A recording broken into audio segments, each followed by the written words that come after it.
Hello friends, welcome to Sinthanai Samayal. இன்றைக்கி சிந்தனைசமையலில் பாவக்காய் உப்பேரி அதை தான் இன்றைக்கி செய்யலான்ட்டு இருக்கேன். அதை எப்படி செய்யறதுன்னு வாங்க வீடியோக்குள்ளே போய் பார்க்கலாம். பாவக்காய் உப்பேரி செய்யறதுக்கு பாவக்காயை வாஷ் பண்ணி வச்சுருக்கேன். இதை இப்போ நம்ம ரவுண்டாக கட் பண்ணி எடுத்துக்கலாம். இந்த மாதிரி லேஸாக பாவக்காயெல்லாம் முதல்ல கட் பண்ணி எடுத்துக்கலாம். எல்லா பாவக்காயும் கட் பண்ணிடலாம். இந்த கட் பண்ண பாவக்காயெல்லாம் ஒரு பாத்திரத்தில் போட்டுக்கலாம். விதை இருந்தாலும் பரவாயில்லை, அது நம்ம எண்ணெயில் போடும்போது தனியாக விதை வந்துடும். இதில் கொஞ்சம் உப்பு போட்டுக்கலாம், கொஞ்சம் மஞ்சத்தூள் சேர்த்திக்கலாம். இது ரெண்டையும் சேர்த்திட்டு நல்லா இப்போது பெசரி வச்சிடலாம். ஒரு 10-20 நிமிஷம் நல்லா இந்த மாதிரி உப்பு மஞ்சப்பொடியும் போட்டு பெசரி வச்சிடலாம். ஒரு 10-20 நிமிஷம் ஆனதுக்கு அப்புறம் இதில் தண்ணி விட்டுருக்கோம், அதெல்லாம் புழிஞ்சு எடுக்கணும். நல்லா இந்த மாதிரி பெசரி மூடி வச்சிடலாம்.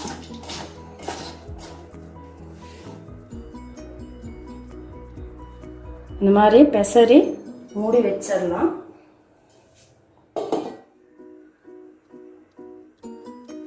இப்போ இந்த பாவக்காயெல்லாம் ஒரு 20 நிமிஷம் நல்லா ஊறிடுச்சு. இப்போ இதை நல்லா புழிஞ்சு எடுத்து ஒரு பவுலில் போட்டுக்கலாம். இந்த மாதிரி எடுத்து நல்லா புழிஞ்சிருங்க.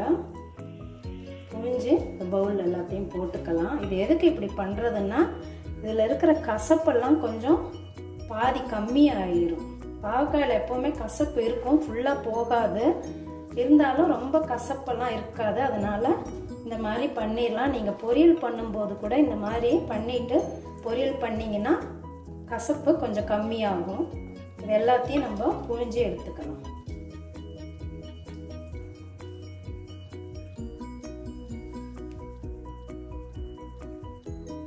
அந்த பாவக்காயெல்லாம் புழிஞ்சாச்சு, எவ்வளோ தண்ணி விட்டுருக்கு பார்த்தீங்களா? இப்போ இதை எடுத்துடலாம். இது கூட நம்ம என்ன பண்ண போகிறோம்னா, அரிசி மாவு ஒரு 1/4 கப் போட்டுக்கலாம். கடலை மாவு 1/2 கப்பு, கார்ன்ஃப்ளவர் மாவு 1 டீஸ்பூன், இதையும் இது கூட சேர்த்திக்கலாம். நம்ம உப்பு ஏற்கனவே போட்டிருக்கோம், இது கொஞ்சமாக திருப்பி சேர்த்திக்கலாம்.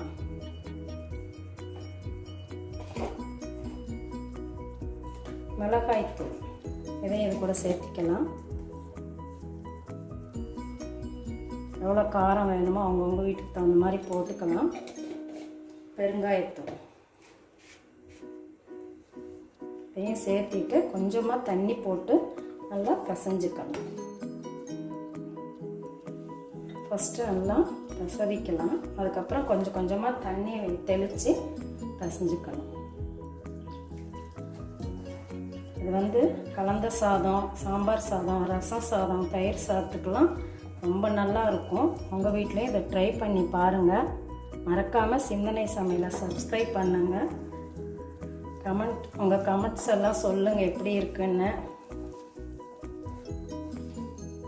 நல்லா இந்த மாதிரி பெசரி எடுத்துக்கலாம்.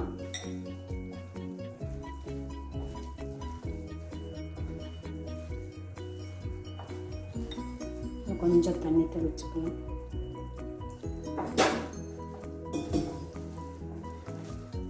அவ்வளோதான். இதை நல்லா பெசரி எடுத்துக்கலாம். அடுப்பில் எண்ணெய் வச்சுட்டு இதெல்லாம் போட்டு எடுக்கலாம்.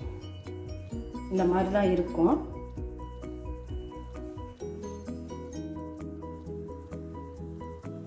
இப்போ எண்ணெய் காஞ்சிடுச்சு. இப்போ இந்த பெசரி வச்ச பாவக்காயெல்லாம் இதில் போட்டு எடுக்கலாம்.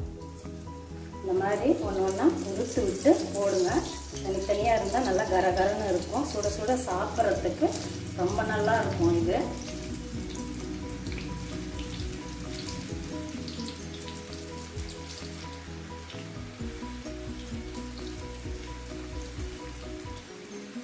ஸ்டவ்வை மீடியமாக வச்சுக்கலாம்.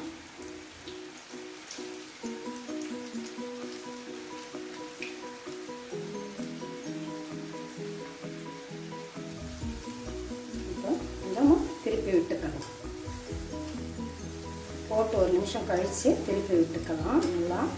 நல்லா கரகரன்னு ஆகணும்.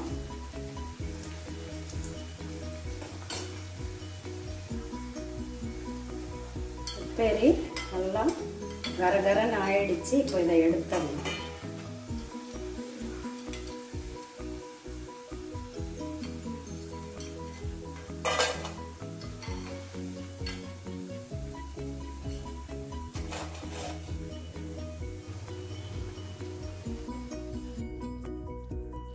பாவக்காய் உப்பேரி ரெடி ஆயிடுச்சு. நல்லா பார்த்தீங்களா, நல்லா கரகரன்னு இருக்கும். உங்களுக்கு பிடிச்சிருந்தா ஷேர் பண்ணுங்கள், லைக் பண்ணுங்கள். அடுத்த வீடியோவில் பார்க்கலாம். பாய்.